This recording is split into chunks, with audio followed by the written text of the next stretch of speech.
My name is Kendall Reeve. I'm 36 years old, and I've spent the last 12 years serving in Special Operations Command. I've trained alongside NATO intelligence, coordinated drone strike strategy in Eastern Europe, and led mission briefings so sensitive they happened in windowless rooms beneath ground level. But none of that mattered the night my sister laughed in my face and said my job was cute. That night wasn't supposed to be about me. It was my parents' 40th wedding anniversary. Heather had planned the whole thing, the kind of black-tie dinner you'd expect from a woman who made her career turning ordinary spaces into photo shoots for the rich and bored. Her house glittered. Crystal chandeliers, imported candles, napkins folded into swans. I showed up in a pressed blouse and a bottle of Cabernet, already knowing neither would fit in. The moment I walked in, Heather's smile barely twitched. "Oh good, you made it," she said, her eyes flicking over my outfit. "Still keeping it utilitarian, I see." I smiled. Not because it was funny, just because I'd been trained not to flinch. Mom was already entertaining a few women from her golf club. She glanced over, nodded once, then looked back at someone's emerald necklace. My stepdad Richard, kind as he's always been, patted my shoulder and said, "Good to see you, Kenny." I hate that nickname. I've said it for years, but I let it go. That's the cost of showing up. I was seated at a table in the corner with cousin Marla, who talked about her yoga startup, and Uncle Pete, who asked if I ever got to shoot anything. Every time I tried to speak, someone else had a bigger story. Heather's client gala, Emma's recital, my promotion to major. Heather waved it away with a laugh. "Oh, Kendall's still in the Army, mostly logistics, right? Reports and computers." A few heads nodded, as if that explained everything. My mother actually leaned in and said, "That's still a job, honey." I swallowed what I wanted to say. It wasn't the first time I'd been reduced to a shadow in my own family. Probably wouldn't be the last. But I didn't expect him to walk through that door. Not then. Not in front of 35 guests holding champagne flutes. Not in full flight gear. I didn't expect him to stand at attention and salute me. And I certainly didn't expect the boy they all bragged about, the golden grandson they said would probably run the world one day, to say the words that would turn the entire room to silence. "Major Reeve, ma'am. I was ordered to deliver this message in person." Every fork froze. Every smile dropped. And just like that, everything changed. I didn't grow up in a broken home. Ours was just imbalanced. My sister Heather was the light, the centerpiece, the chosen one. She was 7 years older and dazzling even at 10. Flawless grades, dance recitals, charity drives. Her face was on the fridge, in the newspaper, once even on a billboard when her high school featured her in a campaign for excellence. I was the quiet one, obsessed with puzzles, fascinated by maps, always in the background of Heather's spotlight. Our mother, Diana, adored her firstborn with a level of devotion that bordered on delusional. She once told me, during a Thanksgiving dinner, that some girls were made to lead and others were made to follow. I was 13. Dad, technically stepdad Richard, but the only father I ever really knew, tried to balance things out. He took me to air shows, helped me build my first telescope, taught me to throw a curveball. But when Mom's voice rose or Heather pouted, he faded into the wallpaper. By high school, Heather had already been accepted to an elite arts college. I got a partial scholarship to a state university for engineering and ROTC. When I announced I'd be enlisting after graduation, you would have thought I said I was joining the circus. Heather laughed into her wine glass. "You? In the Army?" Mom frowned. "Isn't that for kids who don't have options?" Richard tried to defend me, but it came out half-hearted. "It's a noble path," he'd muttered, "if that's what Kendall wants." But it was never about what I wanted. It was about what made sense to them, and I never did. Boot camp nearly broke me. I wasn't the fastest, the loudest, or the most aggressive. But I could see patterns. I could anticipate. When everyone else sprinted forward, I found the blind spot and flanked it. That earned me a second look from a visiting intelligence officer. 2 years later, I was inside briefing rooms, analyzing satellite footage that never made the news. The battlefield shifted from dirt to data, and I thrived. The first time I was deployed, I emailed home once a week, sometimes twice. No one responded for the first 3 weeks. Then Heather finally replied with a group photo from a winery and the subject line, "We miss you." Sort of. I got used to being out of the loop. Holidays happened without me. Emma, Heather's daughter, started calling me Army Auntie. Landon, her son, asked me once if I flew the planes or just filled out the paperwork. I told him, gently, I help the people who fly the planes stay alive. He blinked at that. He was maybe 12 then, skinny and curious, and already living in the glow of Heather's world. But there was something behind his eyes, an intensity I recognized. He didn't know what it meant yet, but I did. That's the look of someone who wants to understand more than he's told. The years passed, filled with missions I couldn't talk about, and losses I couldn't grieve publicly. Promotions came quietly. My rank changed, but at the dinner table back home, I was still Kenny, who hadn't settled down. Still the sister with potential, if only I'd just do something normal. At Heather's 50th birthday party, a rooftop event catered by some celebrity chef, I showed up in uniform. Not out of pride, but because I didn't have time to change after an emergency meeting at base. Heather looked me up and down and muttered, "Couldn't you have worn a dress? It's not a funeral." I stayed for 28 minutes, just long enough to be noticed, just long enough to realize I didn't want to be noticed by them anymore.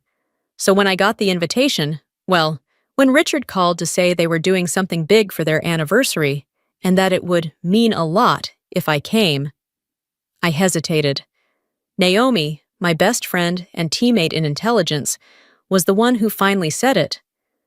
"Maybe they don't deserve you, Kendall, but maybe you deserve to see how far you've come." She didn't say it with bitterness. She said it with clarity. Naomi had seen me pick apart intercepted signals that saved entire deployments.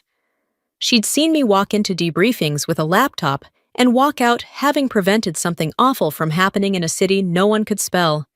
She knew what I was capable of, even if my own family never cared to ask. So I said yes. But I packed light. Just one clean shirt, one bottle of wine, and 0 expectations. Heather's house looked like a catalog spread. White stone columns, manicured hedges, and a driveway lined with cars more expensive than my annual salary. I parked my rental between a silver Tesla and a black Range Rover, and sat for a moment, watching the string lights flicker across the windows. For a second, I thought about just driving away. But I didn't. I walked up with my wine in hand, buzzed the gate, and waited. The door opened like it was on stage cue. "Kendall," Heather said, her smile polished but empty. "You made it." Her eyes slid down my outfit, simple blouse, gray slacks, military ID badge still clipped on my belt. She didn't comment directly, but her voice had that sugar-slick tone I remembered too well. We went with a winter elegance theme. "Hope you're not too warm." I stepped inside and handed her the wine. "Cabernet. Thought it'd go well with whatever you're serving." She passed it off to a staff member like it was a coat and motioned toward the living room. "Everyone's here. Brian's around somewhere. Mom and Dad are already 2 glasses in. Come mingle." The place was filled with people I didn't know. Clients, neighbors, Heather's yoga instructor, probably. The family I did recognize was clumped in curated seating zones, cousins with designer handbags, aunts comparing cruises, uncles making jokes about the market. Mom spotted me and gave the familiar once-over. "Oh, Kendall, you look rested." That was a code for "you've gained weight." Richard gave me a warm smile and a nod from across the room, but he was deep in conversation with Heather's father-in-law. No one seemed to know what to do with me. I wasn't glamorous. I wasn't married. I wasn't remarkable. At least, not in their eyes. Dinner was announced by one of the catering staff like it was a royal affair. Heather led the procession into the dining room, where name cards dictated social hierarchy. She and Brian, of course, were at the head. Mom and Richard beside them. Emma directly across. The Morgan cousins flanking both sides.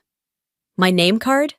Near the end of the table, between Uncle Ron, who once asked me if women in the army were allowed to wear mascara, and Cousin Elise, who worked in branding and had a lot of feelings about fonts. The food was, admittedly, incredible, something with duck confit and lavender sauce, but the conversation was a minefield. Heather held court effortlessly. Brian's resort project just got greenlit for Phase 2, she announced, clinking her glass. And Emma got early admission to Columbia. Full ride. Applause, smiles, toasts. Then, with theatrical humility, she said, "But it's not just about us. Tonight's about family. And we're so lucky to have Kendall here. Still doing... What is it exactly, Kendall? Military admin?" My fork hovered over my plate. "No," I said quietly.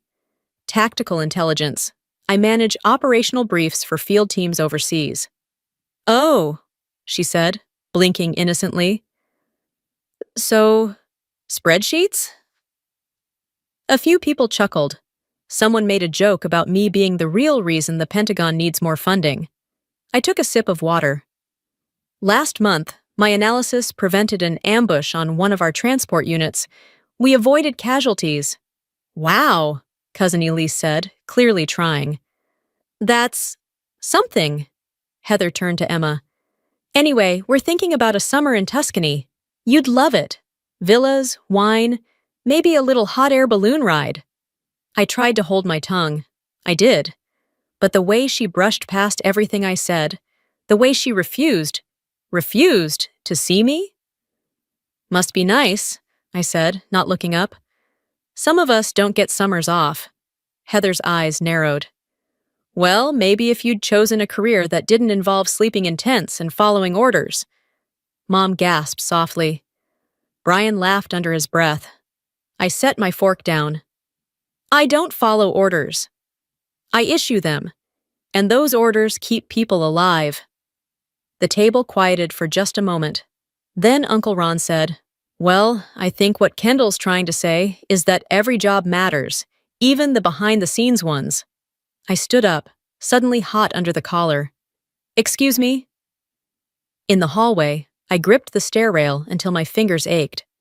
I was so tired of the polite mockery, of the diminishing tones, of always being the invisible one. I almost didn't go back in. But I did. Not for them. For me. I sat back down and picked up my fork. Heather was laughing again, this time showing off photos from a fundraiser she threw in Manhattan, glittering chandeliers, celebrity cameos, and just as she leaned forward to brag about how she made the senator cry with her floral centerpieces, the doorbell rang. Heather frowned. "We're not expecting anyone." Brian stood. "I'll get it." A pause, a whisper, then footsteps, and then, "Excuse me, is Major Reeve present?" Every head turned. I stood slowly, confused. I hadn't told anyone from base I'd be here, hadn't shared my location on social media. The voice had been male, firm, professional, but I hadn't recognized it. Brian re-entered the dining room, clearly flustered, and said to the room, "There's someone at the door, for Kendall." Murmurs spread like wildfire. Heather's eyes narrowed. "Who would come here for you?" she asked, like I'd summoned a debt collector to ruin her party. But before I could respond, a tall figure stepped into view, broad-shouldered, sharply dressed in flight uniform, every inch crisp and gleaming under the chandelier's light. It was Landon, Heather's son, 25 now, still lean like when he was a teenager, but more carved, more grounded. A presence. I hadn't seen him in over a year. Last time was at Richard's birthday, where we exchanged 3 sentences and a hug. Now he looked like a man I barely knew, and yet completely recognized. He stepped forward into the stunned silence of the dining room, his boots soft on the imported rug. In one clean motion, he snapped to attention and delivered a full salute. "Major Kendall Reeve, United States Army Tactical Intelligence Division, ma'am. I was ordered to deliver a priority update. Apologies for the interruption." The room fell silent. Utter, choking silence. Heather's fork hung in midair. Mom froze, her mouth slightly open. Brian blinked like someone had cut the lights. The cousins were whispering. One of them actually mouthed, "Major?" I returned the salute automatically, my own hand steady, though my heart thudded like a war drum. "Lieutenant Morgan," I said calmly. I wasn't expecting a field dispatch. Landon lowered his salute and stood at ease. "Colonel Harrington asked me to deliver a briefing file in person. He said it was urgent and couldn't wait until morning." Heather finally found her voice. "Landon? What? Why are you? What is going on?" He turned to her, respectfully but firmly. "I'm on assignment, Mom." She opened her mouth to protest, but nothing came out. Then Landon turned to the table, his gaze sweeping across the smug faces, the disbelieving stares. "In case it wasn't clear," he said, Major Reeve was the lead analyst behind Operation Kingshield. Her strategic read saved my squadron during a zero-visibility extraction flight last month. He looked right at Brian. "We were 3 seconds from being targeted. Her intel rerouted us through a safe corridor. We're alive because of her." Brian's face drained of color. Heather looked like someone had unplugged her entirely. I should have felt vindicated, triumphant. But what I really felt was stillness, a quiet, leveling stillness I hadn't known I needed. I nodded. "Thank you, Lieutenant. We can debrief outside." Landon gave a final nod. "Of course, ma'am." Then to the room. "Sorry for disrupting your dinner." He turned and walked out with military precision, and I followed, heels clicking behind his boots, the silence behind us thick and stunned. Once we reached the foyer and the door closed behind us, I exhaled. Landon loosened his shoulders. "Okay," he said, grinning. "That was dramatic as hell." I stared at him. "You ambushed me." "Naomi told me where you were, said your family was being themselves again. Thought maybe it was time someone showed them who you actually are." I blinked. "You called me Major, in front of everyone." He raised an eyebrow. "That's your rank, isn't it?" I swallowed. "It is, but you didn't have to—" "Yes, I did." His voice dropped, softer now. "We flew blind, ma'am. That data packet you flagged? It rerouted us just before we hit a hot zone. That wasn't paperwork. That was survival. They needed to hear it." He reached into his jacket and pulled out a sealed envelope. "This actually is for you, though, from Colonel Harrington, briefing at 0700, but I might have exaggerated the urgency." I smiled, really smiled, for the first time that day. "Well played." He straightened. "You've got more people who respect you than you think, Aunt Kendall."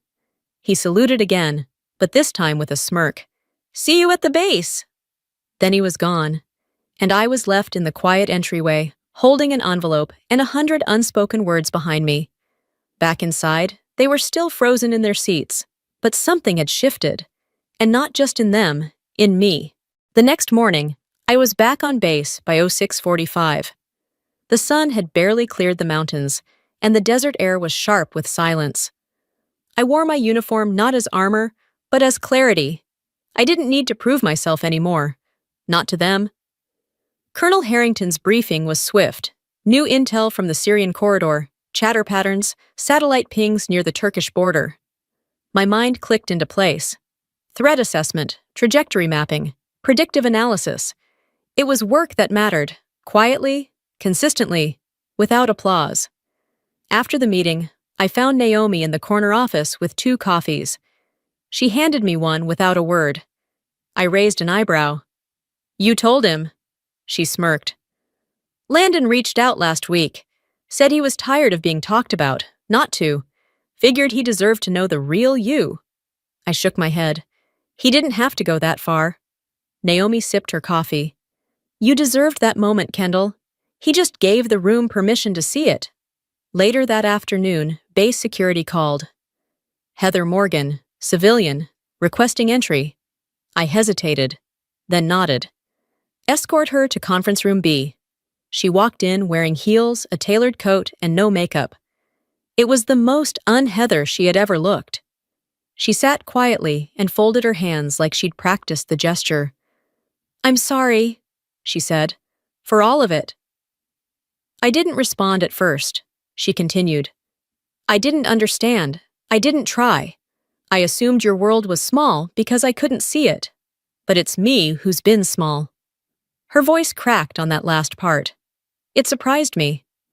I don't expect us to become best friends, she added. I just want you to know. I see it now. I see you. I exhaled, slowly. You don't have to get it, but you have to stop reducing it. She nodded, standing. I'll try. That was all. That was enough. A week later, I found a small package in my inbox. Inside was a framed photo, Landon and me, seated at the base cafeteria, both in uniform, both grinning. The note read, "Thanks for showing me what leadership looks like. Lieutenant Morgan." I placed it beside the one of Naomi and me, taken during a field op in Jordan. Our faces dusty, our eyes bright. 2 reminders, not of war, not of recognition, but of the quiet moments when the world finally catches up to who you already are. I was never the shadow. I just stopped waiting for their light.